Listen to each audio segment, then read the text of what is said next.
Hello friends, welcome to my channel. আগের দিনের ভিডিওতে দেখালাম যে তোমাদের আমরা ওয়াশিং মেশিন কিনতে গেছিলাম। আমি আর আমার হাজব্যান্ড মিলে, শরীর খারাপ ছিল তাও আমরা কিনতে গেছিলাম। হ্যাঁ, কিন্তু আমাদের ওই যে দামে পোষালো না। খোসলাতে আমাদের কোনো ডিসকাউন্টও দিচ্ছিলো না, 1000 টাকাও ডিসকাউন্ট দিচ্ছিলো না। যেহেতু আমরা ক্রেডিট কার্ডে নেব, সেই কারণে আমাদের ডিসকাউন্টে পোষাচ্ছিল না, আর দামেও অনেকটাই বলছিল, তাই জন্য আর আমরা নিইনি। আর ওখান থেকে চলে গেলাম স্মার্ট বাজার মানে রিলায়েন্সে গিয়ে এক এক করে গুটি গুটি পায়ে উঠে গেলাম। এই ছোট্ট ছোট্ট পায়ে ফার্স্ট ফ্লোরে গিয়ে দেখি অনেক কিছুই জিনিস পছন্দ হয়েছে, মনটাকে সান্ত্বনা দিয়ে আবার গুটি গুটি পায়ে সেকেন্ড ফ্লোরে গিয়ে দেখলাম জামা কিছু, সেটাও পছন্দ হয়ে গেছে। ভাবলাম না, যেটা কিনতে এসেছি সেটাই প্রথমে কিনি।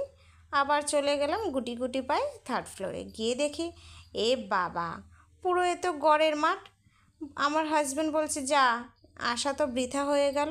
আনছি চলো তো ভিতরে। তারপরে একটা দাদাকে জিজ্ঞাসা করলাম, দাদাটা বললো এখান থেকে শিফট হয়েছে। আবার নিচে এসে ওই একটা প্যান্ট পছন্দ হয়েছিল, সে প্যান্ট নিলাম, আর বাচ্চাদের জন্য কিছু চকলেট নিলাম। নেওয়ার পরে বাইরের থেকে চা খেয়েছি, আর বাড়ি এসে আমার হাজব্যান্ড রীতিমতো ফ্লিপকার্ট থেকে অর্ডার করে দিয়েছে। আর ওখান থেকে আমরা দামেও কম পেয়েছি, আর ক্রেডিট কার্ডে যেহেতু নিয়েছি ডিসকাউন্টটাও অনেকটা পড়েছে। আর দুদিন পরে দিয়ে গেছে দাদা দুটো।